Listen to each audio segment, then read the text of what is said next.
Je souhaiterais aujourd'hui partager avec vous un message intitulé « Les souffrances endurées dans le Seigneur ».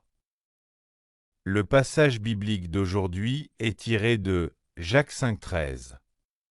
Lisons-les ensemble. Quelqu'un parmi vous est-il dans la souffrance? Qu'il prie. Quelqu'un est-il dans la joie? Qu'il chante des cantiques. En général, les gens pensent qu'en croyant en Jésus, on ne devrait pas souffrir. Ils se demandent pourquoi les croyants subissent des épreuves. Alors que Dieu est omniscient, tout-puissant et omniprésent, et qu'un tel Dieu veille sur eux. Cependant, dans la réalité, la vie des croyants en Jésus est souvent marquée par de nombreuses épreuves, grandes ou petites. Dans ces moments-là, tant les personnes qui subissent ces épreuves que celles qui les observent sont souvent très déconcertées. Pourquoi les croyants en Jésus souffrent-ils? Examinons les souffrances que l'on endure dans le Seigneur. Premièrement, les épreuves servent à transformer en une personne obéissante.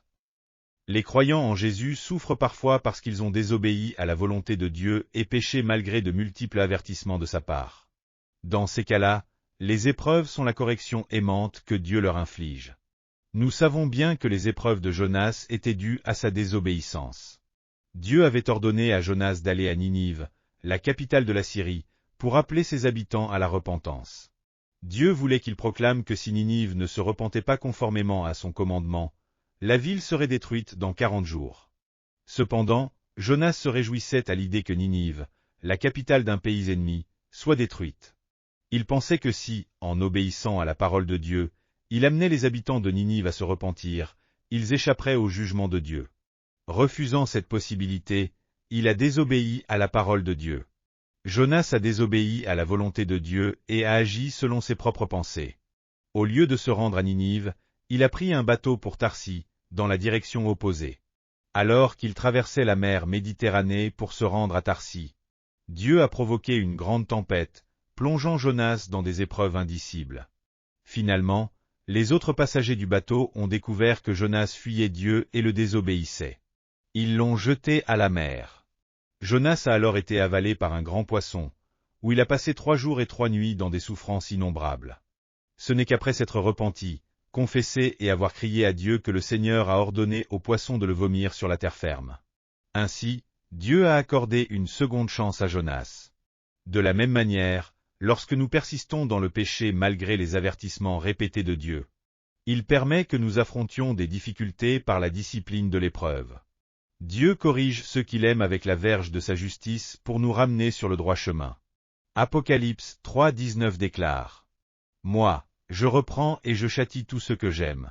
Aie donc du zèle, et repens-toi. » Dieu notre Père ne corrige pas ceux qu'il est. Cependant, pour ceux qu'il aime, il utilise même la discipline pour les amener à se repentir, à changer et à le suivre. Dans notre vie, il nous arrive de désobéir à la volonté de Dieu en pensant « ce n'est pas si grave ». Par exemple, nous négligeons parfois le respect du dimanche. Nous ne donnons pas la dîme ou nous prions moins que nous ne devrions, pensant que ce n'est pas si important. Mais lorsque nous faisons face à la discipline de Dieu, nous nous repentons alors sincèrement et nous revenons à lui. Si Dieu ne nous disciplinait pas pour nos fautes fréquentes, nous ne penserions même pas à nous repentir, et nous sombrerions encore plus profondément dans le cycle du péché. Mais parce qu'il nous aime, Dieu nous corrige et nous donne l'occasion de nous repentir et de revenir sur le droit chemin. C'est souvent seulement après avoir reçu des coups de discipline que nous nous repentons, revenons à Dieu et changeons. Lorsque nous refusons d'écouter les avertissements répétés de Dieu, il utilise le fouet de son amour pour nous frapper avec l'épreuve et nous ramener à lui. Deuxièmement, les épreuves servent à nous transformer en la personne que Dieu désire. Un sculpteur, pour créer l'œuvre qu'il souhaite, place une pierre devant lui et la taille avec un ciseau. Il travaille la pierre avec persévérance, jusqu'à ce que l'image qu'il a en tête prenne forme. De la même manière, Dieu désire que l'image de Jésus-Christ se manifeste dans notre vie. Si Dieu nous laisse tels que nous sommes, l'image de Jésus ne peut se former en nous. Ainsi, pour façonner cette image en nous, Dieu utilise le ciseau de l'épreuve pour nous tailler. À travers les épreuves, les éléments mondains qui se trouvent en nous doivent être éliminés, pour que l'image de Jésus-Christ puisse être formée en nous par l'œuvre du Saint-Esprit. Colossiens 3:9 à 10 déclare : « Ne mentez pas les uns aux autres, vous étant dépouillés du vieil homme et de ses œuvres, et ayant revêtu l'homme nouveau, se renouvelle, dans la connaissance, selon l'image de celui qui l'a créé. Notre vieil homme peut-il se détacher de nous spontanément? Non, notre vieil homme doit être taillé par Dieu à travers les épreuves pour être éliminé, afin que nous puissions revêtir l'homme nouveau. Pour qu'un potier puisse fabriquer le vase qu'il souhaite, il doit d'abord rendre l'argile malléable. On ne peut pas fabriquer un vase avec n'importe quelle argile. Le potier commence par sélectionner une argile appropriée pour le modelage. Ensuite, il nettoie la surface de l'argile et la brise en morceaux. Pourquoi? Parce que l'argile contient encore des parties compactes et des pierres dures. Après avoir retiré ces impuretés, le potier utilise une machine pour broyer l'argile. Il la piétine et la frappe avec un marteau, éliminant les pierres grossières et la rendant douce et homogène pour en faire un vase. Ésaïe 64, 8 déclare: Toutefois, Éternel, tu es notre Père, nous sommes l'argile, et c'est toi qui nous as formés, nous sommes tous l'ouvrage de tes mains. De la même manière, notre Seigneur nous façonne selon la volonté du Père, comme un potier façonne l'argile. Dieu brise notre entêtement, notre caractère déformé, notre esprit de désobéissance et toutes les influences mondaines qui se trouvent en nous. Il nous écrase, nous frappe, et nous filtre pour nous rendre doux et malléables. C'est ainsi que Dieu nous transforme en des personnes qui croient pleinement en lui et qui lui obéissent. Ce n'est qu'à ce moment-là que nous devenons les vases que Dieu désire façonner. De la même manière, avant de devenir les vases que Dieu désire, nous devons d'abord passer par les épreuves. À travers ces épreuves, Dieu nous brise et nous transforme. C'est pourquoi, lorsque nous faisons face à diverses épreuves, nous devons croire que ces épreuves sont l'œuvre de Dieu et nous soumettre à lui, en acceptant d'être brisés devant sa face. Mais ce n'est pas tout. Les épreuves servent également à séparer le bon grain de l'ivraie et des déchets. Autrefois, dans les cours de battage des villages, pour séparer le grain des balles, on étendait des gerbes de céréales sur le sol et on les frappait avec un fléau. Le fléau, un outil traditionnel, était utilisé pour séparer le grain de l'enveloppe en utilisant un vanne. Matthieu 3,12 déclare: Il a son vanne à la main, il nettoiera son aire, et il amassera son blé dans le grenier, mais il brûlera la paille dans un feu qui ne s'éteint point. Lorsque le fléau des épreuves frappe, l'ivraie et la paille disparaissent, laissant uniquement le grain. Après la moisson, si on laisse le grain tel quel, il reste mélangé avec l'ivraie, et on ne peut pas distinguer l'un de l'autre. C'est par le battage des épreuves que l'ivraie et les déchets sont éliminés, laissant uniquement le bon grain. La chaîne américaine ABC a rapporté l'histoire d'une jeune orpheline admise à l'université de Harvard. Cette jeune fille de 18 ans, Elizabeth Murray, était une sans-abri errant dans les rues. Un jour, elle a pris la décision de se consacrer à ses études, et elle est devenue étudiante à Harvard. Murray est née de parents toxicomanes et a vécu sans domicile pendant 15 ans, errant dans les rues. Ses parents allaient jusqu'à lui enlever son manteau et ses vêtements pour les vendre afin d'acheter de la drogue. Dès l'âge de 10 ans, Murray mendiait et travaillait pour subvenir aux besoins de ses parents. Puis, un jour, sa mère est décédée du sida. À ce moment-là, la jeune fille a pris une décision profonde. Je ne vivrai pas comme mes parents. Elle a intégré une école publique et a étudié avec acharnement.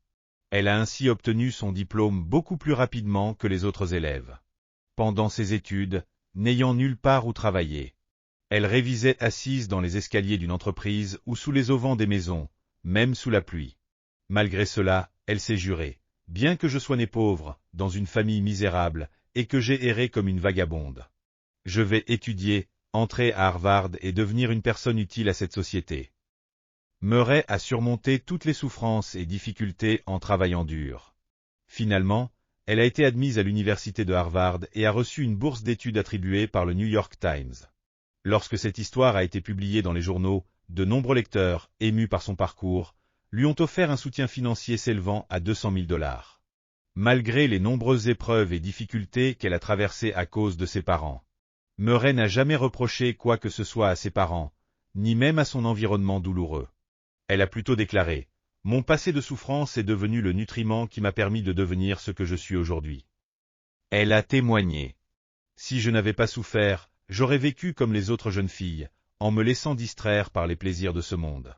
Les difficultés extrêmes que j'ai traversées m'ont poussé à décider de surmonter ces épreuves et de devenir une personne remarquable.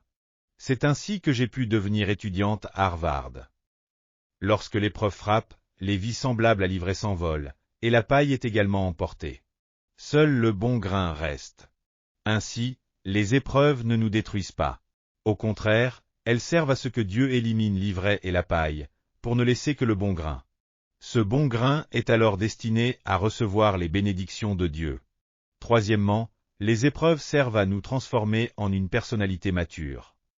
Pour produire du jus de raisin, il faut écraser les grappes sous les pieds pour en extraire le liquide sucré. Même si les raisins mûrissent et resplendissent sur la vigne, s'ils restent intacts, leur jus ne sortira pas. Une fois les raisins récoltés dans les vignes, ils sont lavés et placés dans de grands contenants, où des personnes les piétinent pour en faire du jus.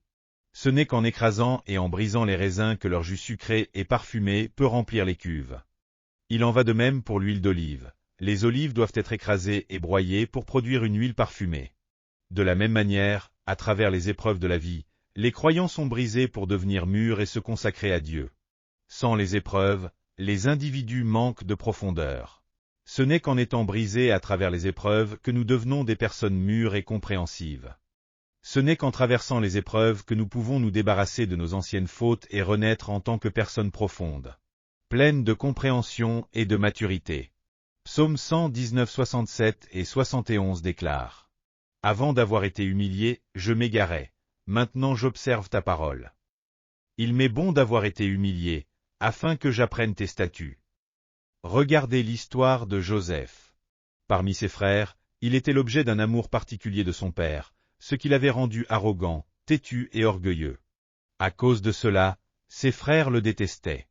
Cependant, pour transformer Joseph et l'utiliser, Dieu l'a conduit sur le chemin de l'épreuve. Il fut vendu par ses frères à des Égyptiens et emmené en Égypte, où il devint esclave dans la maison de Potiphar, un officier du Pharaon et chef de la garde. Pendant 10 ans, il endura une dure servitude. À cette époque, en Israël et dans les régions voisines comme l'Égypte, les esclaves étaient traités comme des animaux. Joseph, qui portait une tunique de plusieurs couleurs et se montrait arrogant grâce à l'amour particulier de son père, fut maintenant battu, humilié et traité comme un animal en tant qu'esclave. À travers ces épreuves et ce dur labeur, Joseph fut brisé. Lorsqu'il avait environ 30 ans, il fut accusé à tort par la femme de Potiphar et envoyé en prison, où il resta sans espoir de libération. À travers ces épreuves, Joseph se débarrassa de tout son passé. Ses faiblesses et ses fautes furent éliminées par ses souffrances. Il fut déchiré, brisé et transformé en une personne mûre. À l'âge de 30 ans, Joseph fut appelé par le Pharaon et devint premier ministre d'Égypte. Dieu a préparé Joseph à devenir premier ministre d'Égypte en transformant son caractère à travers les rudes épreuves qu'il a traversées. Une fois que Joseph a acquis les qualités nécessaires pour occuper une telle position, Dieu l'a élevé au rang de premier ministre d'Égypte. Dans Genèse 50, 15-21, il est écrit : Les frères de Joseph, voyant que leur père était mort, dirent : Peut-être Joseph nous prendra-t-il en haine, et nous rendra-t-il tout le mal que nous lui avons fait. Et ils firent dire à Joseph : Ton père a donné cet ordre avant de mourir. Vous parlerez ainsi à Joseph : Oh, pardonne le crime de tes frères et leurs péchés, car ils t'ont fait du mal. Pardonne maintenant le crime des serviteurs du Dieu de ton père. Joseph pleura en entendant ces paroles. Ses frères vinrent eux-mêmes se prosterner devant lui, et ils dirent : Voici, nous sommes tes serviteurs. Joseph leur dit : Soyez sans crainte, car suis-je à la place de Dieu ? Vous aviez médité de me faire du mal, Dieu l'a changé en bien, pour accomplir ce qui arrive aujourd'hui, pour sauver la vie à un peuple nombreux. Soyez donc sans crainte, je vous entretiendrai, vous et vos enfants. Et il les consola, en parlant à leur cœur. À travers ce passage, nous voyons que Joseph était devenu un homme mature, doté d'une grande compréhension, d'une profonde compassion et d'un amour sincère. Dans le passé, Joseph, en tant que jeune homme orgueilleux, aurait peut-être cherché à se venger de ses frères pour les souffrances qu'il lui avait infligées en le vendant comme esclave. Mais les épreuves et les adversités qu'il a traversées ont transformé Joseph en une personne mature. Lorsque ses frères, pris de peur, se prosternèrent devant lui et confessèrent leurs fautes, Joseph pleura et les réconforta avec des paroles pleines de compassion. Il leur dit : Vous m'avez vendu, mais Dieu a transformé cela pour faire de moi le premier ministre d'Égypte. N'ayez donc pas peur. Ceci témoigne que Joseph avait diplômé de l'école de la souffrance. Quatrièmement, les épreuves servent à nous transformer en des personnes de foi. Lorsque tout va bien et que la vie est paisible, les gens ne s'intéressent ni à la prière ni à la foi. Même les disciples de Jésus n'ont pas prêté attention à lui lorsqu'il traversait la mer de Galilée dans une barque, sous un ciel bleu et avec des vents favorables. Pendant que la mer était calme, ils laissaient Jésus tranquille. Jésus était allé se reposer à l'arrière de la barque, et les disciples, absorbés par leur conversation entre eux, ne se rendaient même pas compte que Jésus dormait. Mais quand une tempête s'est levée, que la barque a commencé à pencher et à se remplir d'eau, menaçant de couler, les disciples se sont enfin tournés vers Jésus. Ils l'ont trouvé endormi à l'arrière de la barque et ont crié « Seigneur, Seigneur, nous périssons. Ne t'inquiètes-tu pas de ce qui nous arrive ?» Ils l'ont réveillé et lui ont supplié de calmer la tempête. Ainsi, les disciples, qui n'avaient pas cherché Jésus dans des moments paisibles et calmes, se sont tournés vers lui seulement. Lorsqu'ils ont été confrontés à des épreuves et à des tempêtes. Lorsque Dieu a fait sortir les Israélites d'Égypte, il les a conduits à travers le rude désert afin de leur enseigner la prière et la foi. Si le peuple d'Israël, après être sorti d'Égypte, était entré dans la terre de Canaan, où coule le lait et le miel, en une semaine sans aucune difficulté, ils n'auraient ni prié, ni développé leur foi, ni même été témoins des œuvres vivantes de Dieu. Quand ils sont arrivés devant la mer Rouge, ils se sont retrouvés dans une situation désespérée. Devant eux se trouvait l'immense mer Rouge, et derrière eux, l'armée égyptienne se précipitait pour les capturer. Dans cette impasse, Moïse a prié Dieu. En réponse à la prière de Moïse, Dieu a ouvert la mer Rouge. Même après avoir traversé la mer Rouge et voyagé dans le désert, les Israélites ne se tournaient vers Dieu qu'en temps de crise et de désespoir. Ce n'est qu'à travers ces épreuves et leurs prières empreintes de foi qu'ils ont pu expérimenter la main puissante de Dieu. Sans ces épreuves, ils n'auraient ni prié, ni développé leur foi en Dieu. Ils n'auraient pas non plus été témoins des actes puissants de Dieu, tels que le miracle de la mer Rouge qui s'est ouverte devant eux. Les Israélites, après avoir marché pendant 3 jours dans le désert, se trouvaient au bord de la soif, prêts à mourir faute d'eau. Lorsqu'ils ont finalement trouvé de l'eau, celle-ci était amère et impossible à boire. Le peuple s'est plaint à Moïse et a murmuré contre Dieu. Mais Moïse, s'étant prosterné en prière devant Dieu, a reçu l'instruction divine de jeter une branche dans l'eau. Obéissant à cet ordre, Moïse a cassé une branche indiquée par Dieu et l'a jetée dans l'eau, et l'eau amère est devenue douce.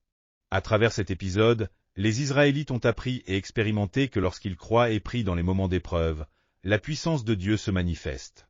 Pendant leur vie dans le désert, les Israélites ont vu Moïse prier et croire, et ils ont été témoins de la manne qui descendait du ciel et des cailles qui venaient. Grâce à cette école d'épreuve dans le désert, le peuple d'Israël a appris que dans les moments difficiles, s'ils se brisent, se repentent, prient et croient, Dieu manifeste sa main puissante pour les aider. Deutéronome 8:3 et 8:16 déclarent « Il t'a humilié, il t'a fait avoir faim, et il t'a nourri de la manne que tu ne connaissais pas et que tes pères n'avaient pas connue, afin de t'apprendre que l'homme ne vit pas de pain seulement, mais de tout ce qui sort de la bouche de l'Éternel. Il t'a fait manger dans le désert la manne que tes pères n'avaient pas connue, afin de t'humilier et de t'éprouver, pour te faire ensuite du bien. » Dieu nous humilie à travers les épreuves pour nous enseigner et nous montrer le chemin qui mène à sa bénédiction. C'est lorsque l'homme traverse des épreuves qu'il commence à ressentir le besoin de prier et qu'il apprend à prier et à croire. Dans l'histoire, de nombreux héros et hommes d'exception ont surmonté leurs épreuves grâce à la prière et à la foi, qu'ils ont développées dans les moments de souffrance. John Bunyan, pasteur et écrivain britannique, avait une épouse fragile de santé, qui, après avoir donné naissance à leur enfant, est partie pour le ciel. Leur fille aînée était aveugle. Lorsqu'il fut emprisonné pour avoir prêché l'Évangile, il était inconsolable à l'idée de sa fille aveugle, privée de sa mère et de son père, enfermée derrière les barreaux. Qui s'occuperait d'elle dans une telle situation? Dans sa cellule, John Bunyan criait et pleurait dans la prière, cherchant désespérément le secours de Dieu. C'est alors qu'il entendit la voix de Dieu, reprenant les paroles adressées à l'apôtre Paul, « Ma grâce te suffit ». Cette révélation fut la source d'inspiration de son livre Le Voyage du pèlerin, The Pilgrim's Progress. Si John Bunyan n'avait pas été emprisonné, ce chef-d'œuvre universellement reconnu, considéré comme l'un des livres les plus lus après la Bible, n'aurait jamais vu le jour. L'apôtre Paul a passé une grande partie de sa vie en prison. À l'époque, beaucoup considéraient l'emprisonnement de Paul comme une grande perte et regrettaient sa situation. Cependant, étant emprisonné, Paul ne pouvait exercer son ministère que par écrit, à travers ses lettres. Ces épîtres constituent aujourd'hui une grande partie du Nouveau Testament, nous transmettant les précieuses vérités et révélations de Dieu. Si Paul n'avait pas souffert d'être emprisonné, ses écrits n'auraient pas été consignés et transmis jusqu'à nous. Ainsi, les épreuves ne sont pas toujours des pertes, elles apportent souvent de grands bénéfices en Dieu. Dans Jacques 5,13, il est écrit « Quelqu'un parmi vous est-il dans la souffrance? Qu'il prie. Quelqu'un est-il dans la joie? Qu'il chante des cantiques. » Et dans Psaume 55, Dieu déclare « Invoque-moi au jour de la détresse, je te délivrerai, et tu me glorifieras. » Les épreuves sont une école précieuse qui produit la persévérance forge le caractère, et le caractère éprouvé nourrit l'espérance. Plus nous sommes éprouvés dans notre foi, plus l'espérance du royaume des cieux remplit nos cœurs. Lorsque les croyants traversent les écoles de l'épreuve, écoles primaires, collèges, lycées et universités, leur foi et leur espérance grandissent en abondance. Dans Romains 8,17, l'apôtre Paul déclare « Or, si nous sommes enfants, nous sommes aussi héritiers.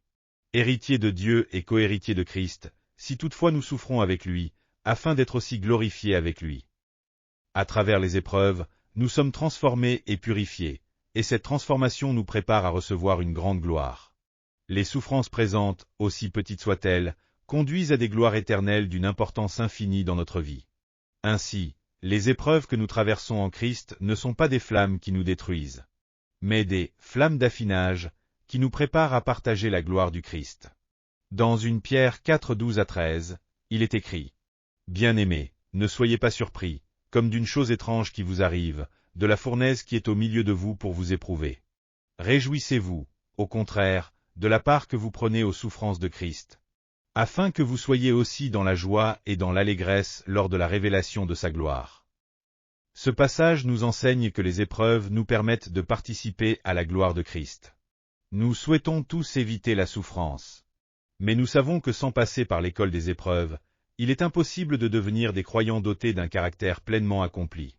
De même que les magnifiques montagnes du mont Jomgang ne peuvent exister sans de profondes et abruptes vallées. Seules les personnes ayant traversé les ombres des vallées de la souffrance peuvent atteindre les sommets majestueux et sublimes de la vie. Dieu alterne souffrance et bénédiction pour nous faire grandir spirituellement et nous amener à maturité. Dieu utilise la verge de l'amour pour nous transformer à travers les épreuves, nous rendant plus matures et empreints d'un caractère noble et parfumé. Il fait de nous des personnes de foi solides grâce aux épreuves. Pour les croyants en Jésus-Christ, entrer dans l'école de la souffrance est un honneur et un privilège. C'est une raison de fierté et une grande bénédiction. Ainsi, lorsque nous traversons des épreuves, nous ne devons pas les considérer comme des événements étranges. Au contraire, nous devons les voir comme une opportunité précieuse, être fiers de notre admission dans l'école des épreuves, et avancer avec reconnaissance. La souffrance endurée sans croire en Jésus doit être rejetée au nom de Jésus-Christ. La souffrance endurée sans croire en Jésus doit être rejetée au nom de Jésus-Christ.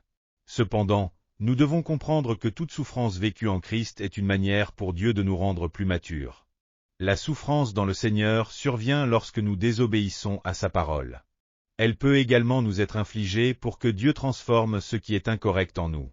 Mais cette souffrance que nous endurons nous parfume et nous transforme en des personnes dotées d'une maturité profonde. Elle nous façonne aussi pour que nous devenions des personnes de foi, capables d'accomplir la volonté de Dieu et de participer à la gloire de Christ.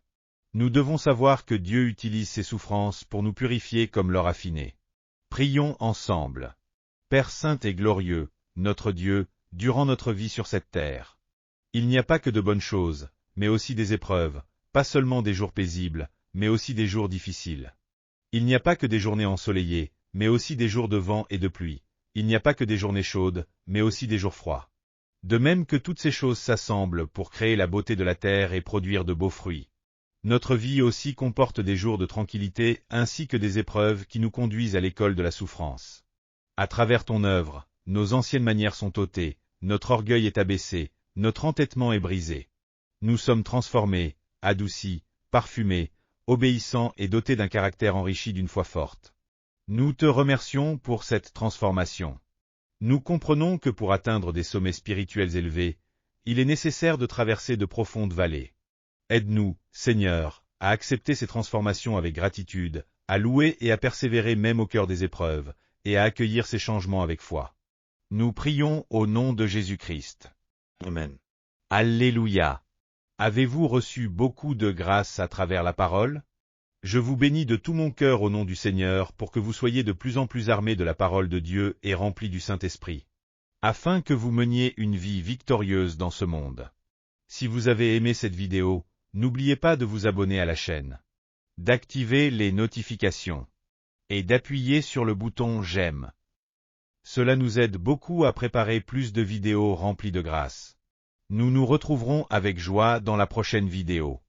Que Dieu vous bénisse grandement.